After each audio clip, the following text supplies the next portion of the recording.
Good afternoon, ladies and gentlemen.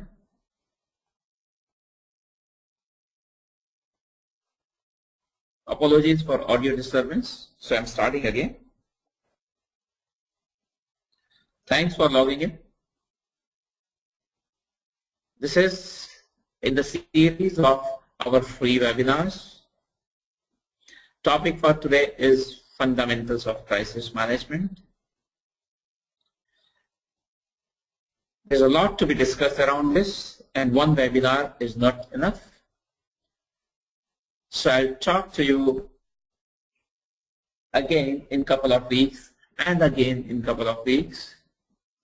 Today I will go a bit unstructured, free format discussions, and we will then keep developing into structured discussions in the coming webinars around crisis management.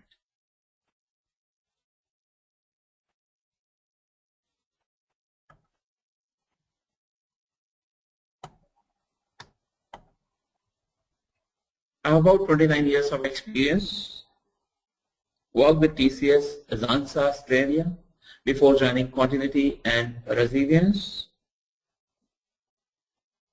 I have won national and global awards in business continuity management.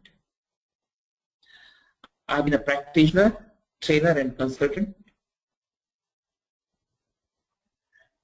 Some of my affiliations, and I'll be happy to be connected with you all on LinkedIn. Please feel free to send me the invitations. Continuity and Resilience, in short, CORE, is an ISO 22301 certified management consulting company. Our areas of activities are mainly four: business continuity management, crisis management, IT disaster recovery, and green IT and sustainability.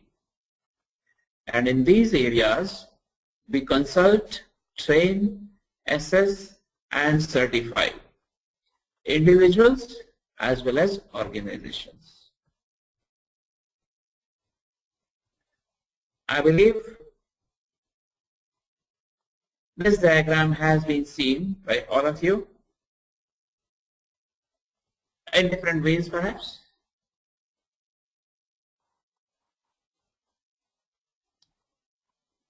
The sense that I'm giving here is that business continuity management, along with everything else that's happening in the organization, business unit 1 to N, risk management, quality management, physical security, ISMS, finance, HR, legal, different departments, crisis management, emergency management, energy management, sustainability. I just fell short of space. Otherwise, I could have gone to write more blocks here. Put together, all these working together in sync, in close coordination, take the organization towards its overall objectives or goals.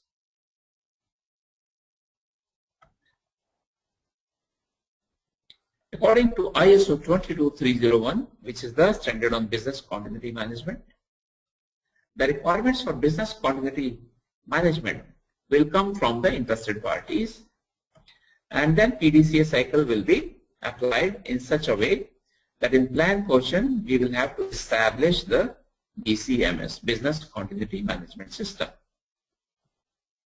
In 2, we will have to operate it. In 10, we will have to monitor and review, and we'll have to feed back for improvements, continual improvement through ACT portion. Once done this, the outcome will be managed business continuity for the interested parties.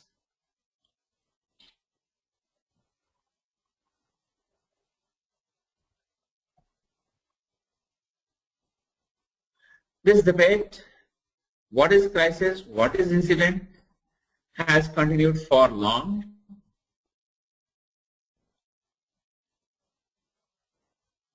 And many people still keep struggling on this. Many organizations keep struggling on this. But there are few other items also, few other terms as well, or other activities also. Emergency management, disaster management. What comes first, second, third, fourth? What is the right order of these activities happening in an organization?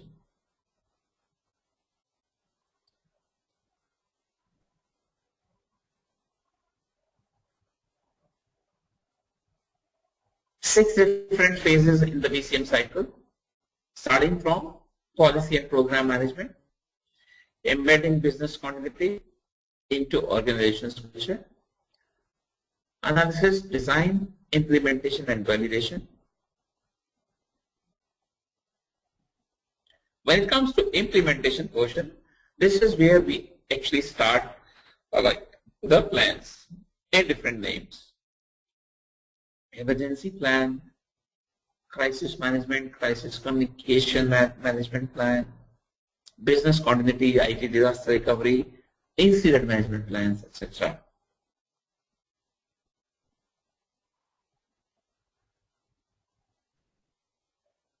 While there's a big debate, and perhaps never-ending debate, around the right order of these activities, according to me, this is the most appropriate order, that the story always starts with an incident.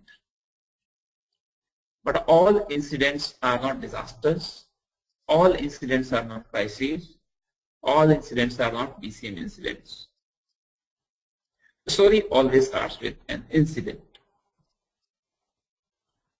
If it's big one, then the first few hours, the initial period of an incident also is emergency, where the focus is on saving lives and containing the damage.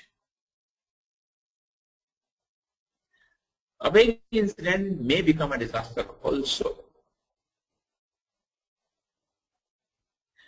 It is said that a disaster that is not managed properly, effectively, may become a crisis.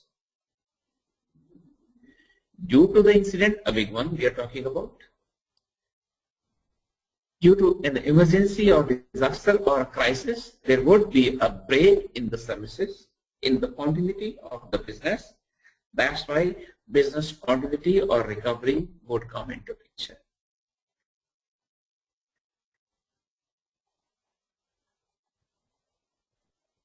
ISO 22301 defines incident like this, that it is a situation that might be or could lead to a business disruption, loss, emergency, or crisis.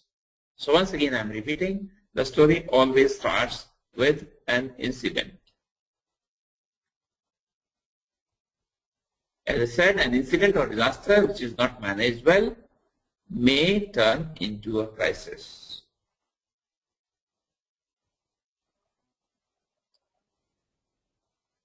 Some definitions: an unstable situation of extreme danger or difficulty. An unstable or crucial time or state of affairs whose outcome will make a decisive difference for better or worse. Crisis has a bad connotation. For that reason, some organizations today deal with incident management only. Within that, there is a way to deal with the crisis also. Activating a crisis management team tells the world that you have an unstable situation of extreme danger or difficulty. At the bottom you see a Chinese text which goes like that. The sense of this is that every danger or every crisis or every disaster has an inbuilt opportunity also. And the least that I can say about this opportunity is to learn from the danger or the crisis. Definition of crisis in ISO 22300, a situation with a high level of uncertainty that disrupts the core activities and or credibility of an organization and requires urgent action. So I see two words or phrases in bold, beautiful here. An element of uncertainty and an element of urgency to take action. So we say incident or crisis, that means we need an incident manager or a crisis manager, and he or she must possess most of these, if not all of these, combination of these characteristics and skills. That the person should be willing to lead, should be emotionally stable, should be resistant to stress, should be decisive, controlled risk taking must be in him or her, full of confidence and self-aware. Right hand side showing skills, leadership and followership, combination of both. Good at communication, delegation and team management, capability of taking decisions under time, pressure and stress, situation evaluation, planning and implementing courses of action. While there will be a lot already written, good practices, have your plans prepared before the crisis. But there will always be a possibility of doing it differently and need to do it differently. So we must be open to make changes on the fly, remaining calm.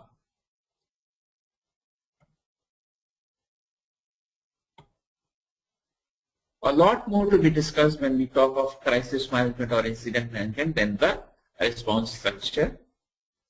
The team, crisis management team, incident management team, what resources would be needed, including in terms of people. The command center,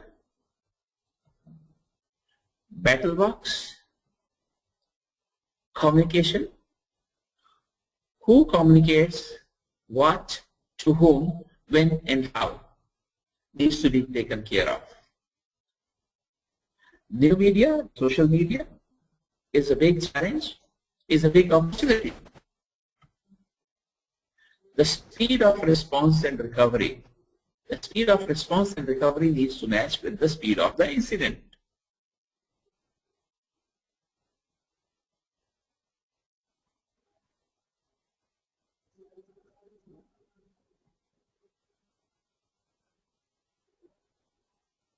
One must be able to anticipate crises, and that's why I say there should be antennas always on. And there are different types of antennas to anticipate crisis, to sense crisis. People, most important, while there may be some systems, automated or manual, to sense a crisis. Identify crisis management and communications team. Communication is very important during BAU. Communication becomes even more important during crisis. Identify and train spokespersons. Everyone can't do that. Selected person who then should be trained on facing media, the press. Establish notification and monitoring systems. These may be manual or automated. Identify and know your interested parties. As I said, who communicates what, to whom, when and how. Which means you need to take care of your interested parties. All relevant interested parties. Develop holding statements. Because during crisis we would be under pressure and we may not be at our best. So it's good to develop your statements ahead of the times. Assess the crisis situation, what has happened.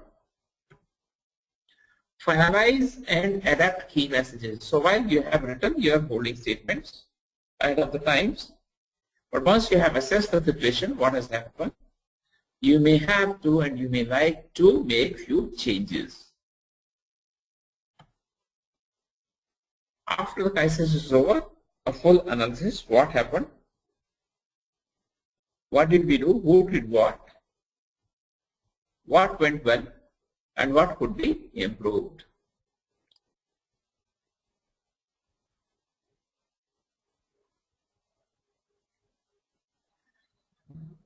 This question is very critical these days, managing a media crisis in the digital world. And the pointers I am giving today: prepare to face the crisis, prepare to face the media. Don't run and don't hide. That may prove to be counterproductive. Acknowledge there is a crisis, so don't hide. Decide on your public face who will talk to public, to the press, to the media.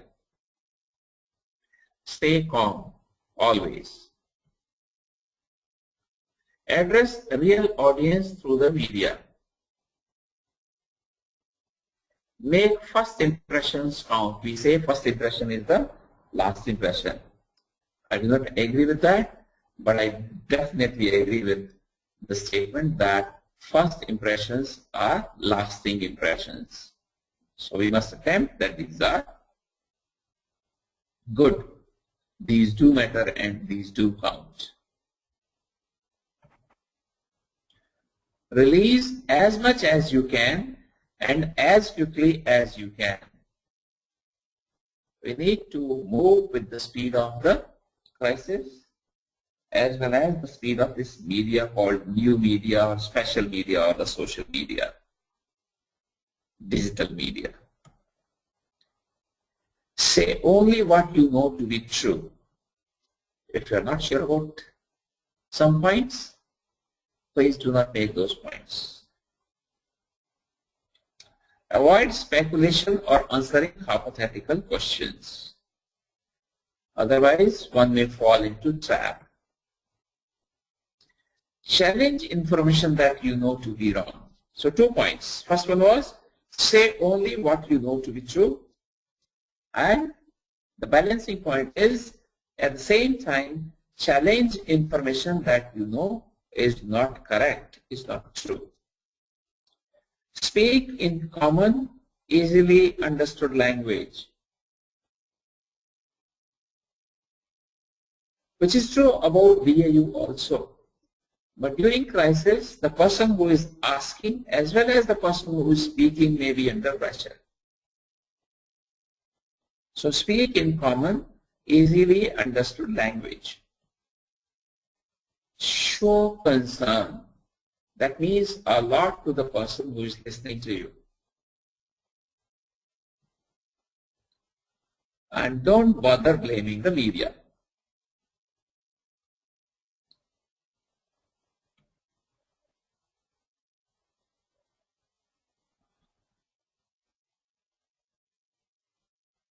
Listen and be present and also patient.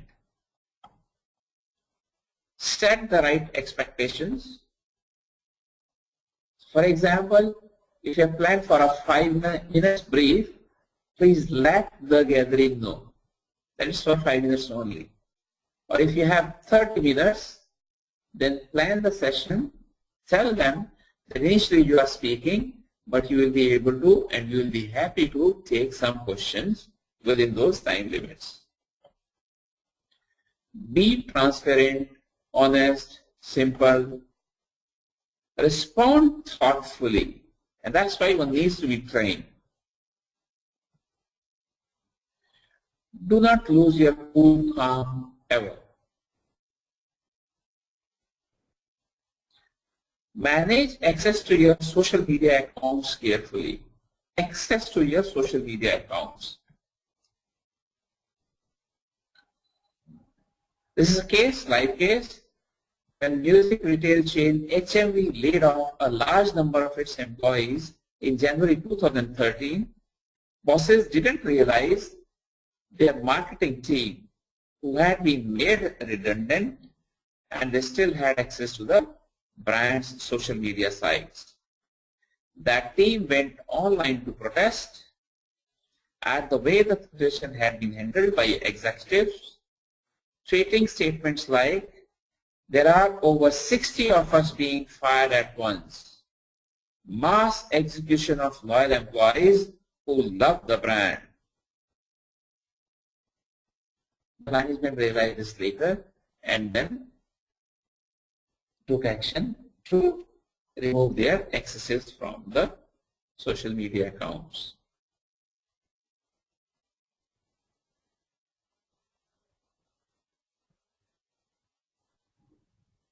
Post moderation guidelines on your social media pages. What is allowed to be written and what is not allowed to be written. Hire experienced social media community managers. This is a special activity.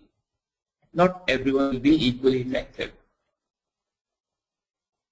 Keep in mind, whatever you do, you will never be able to please everybody.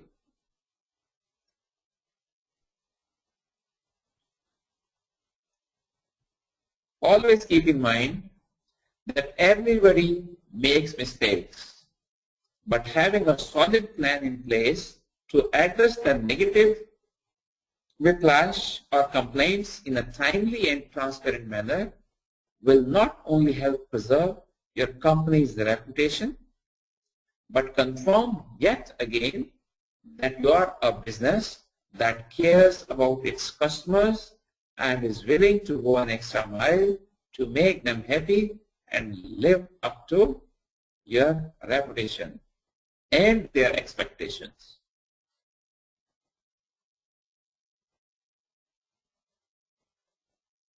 Act quickly, repeatedly. We need to move at the speed of the incident. Take charge so you take control of the situation. Handle reality. Admit if there is a crisis. Engage the naysayers. You will always find people talking negative. Engage with them also so that you attempt to neutralize. Spread the word. Encourage dialogue with your different interested parties. Deliver on your word. Whatever you commit, you must not miss.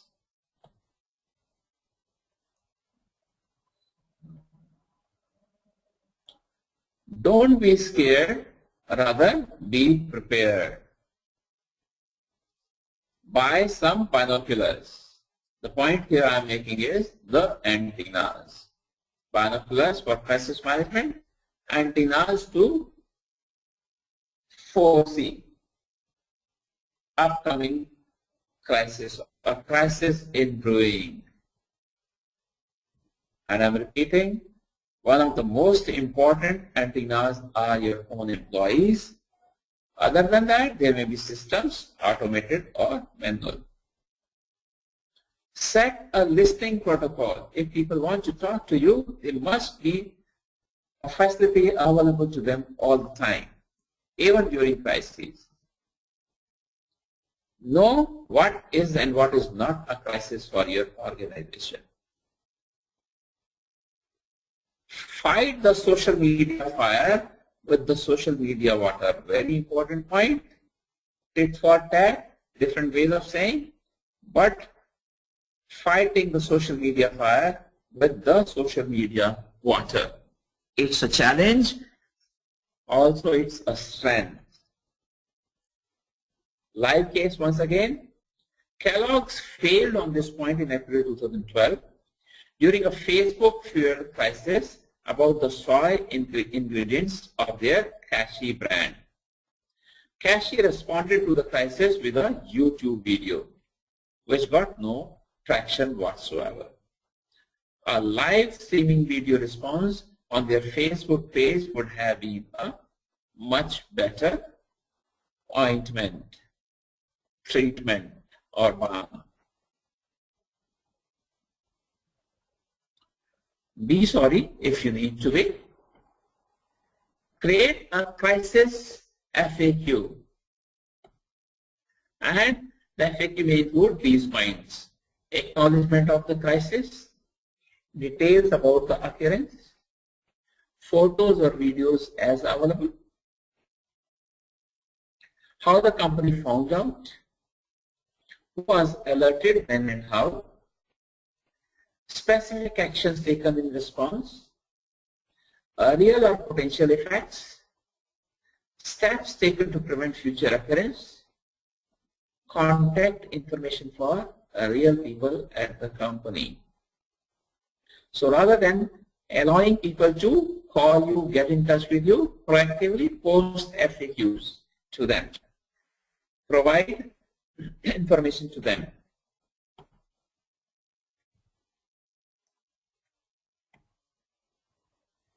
Build a pressure release wall.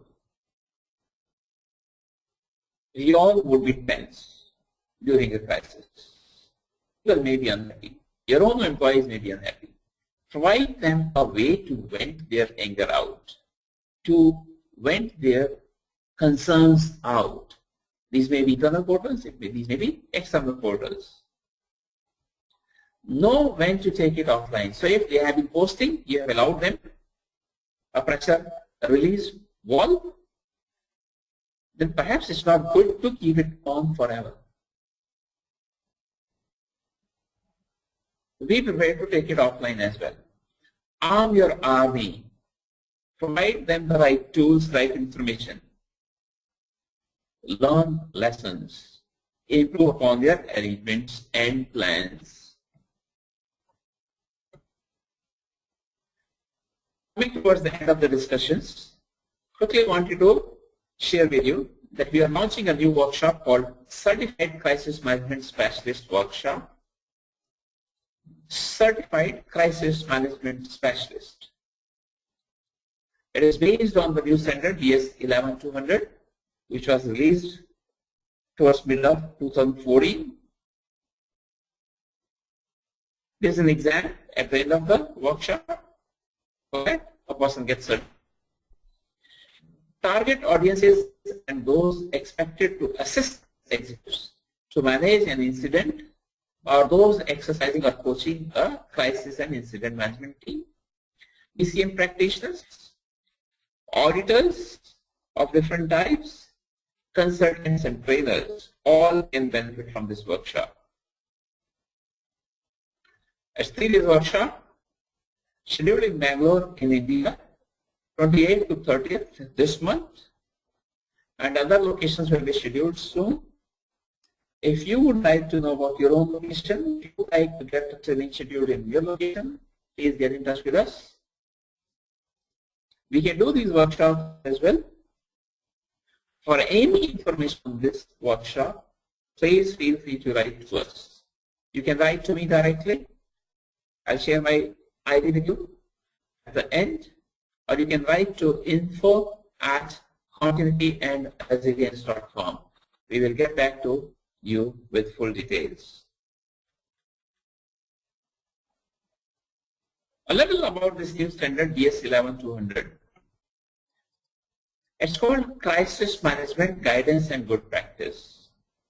So this is not a certifiable standard, which means unlike ISO 223, for example, 9001, 14001, all those are certifiable standards. BS 11200 is not a certificate. An organization cannot get certified to this standard, but can use it, improve upon its crisis management. British standard sets out the principles and good practice for the provision of a crisis management delivered top management in any size in the public or private sector. So this is applicable to all organizations of all types, any complexity, any size, any sector, anywhere in the world. The intention of the standard is to aid the design or ongoing development of an organization's crisis capability.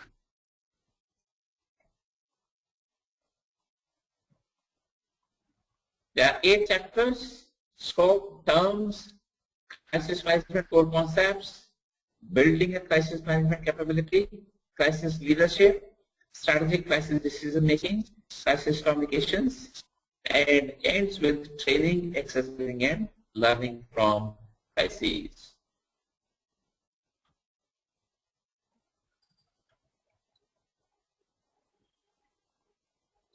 The standard is intended for top management with strategic responsibilities for the delivery of crisis management capability, and those responsible for implementing the crisis plans and structures, and for maintaining and the process associated with the capability, who operate under the and within policy guidelines of the management.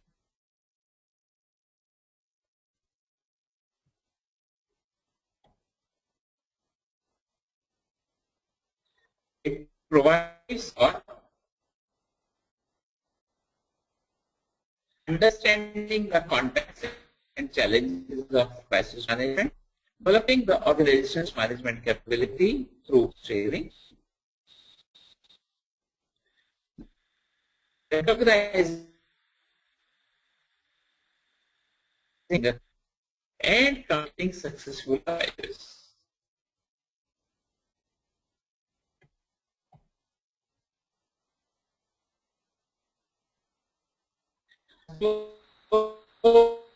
Some other standards like ISO 2065000, information security, which is ISO 27001, and access hazard testing, PD 25666.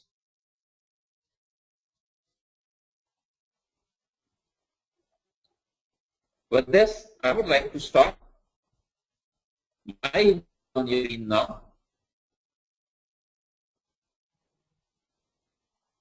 With you, feel free to send me LinkedIn invitations.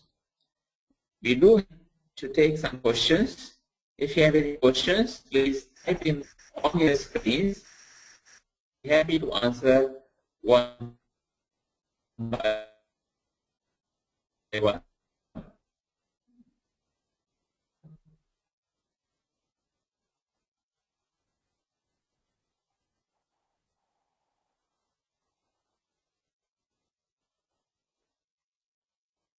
If you have any questions, please type on your screens.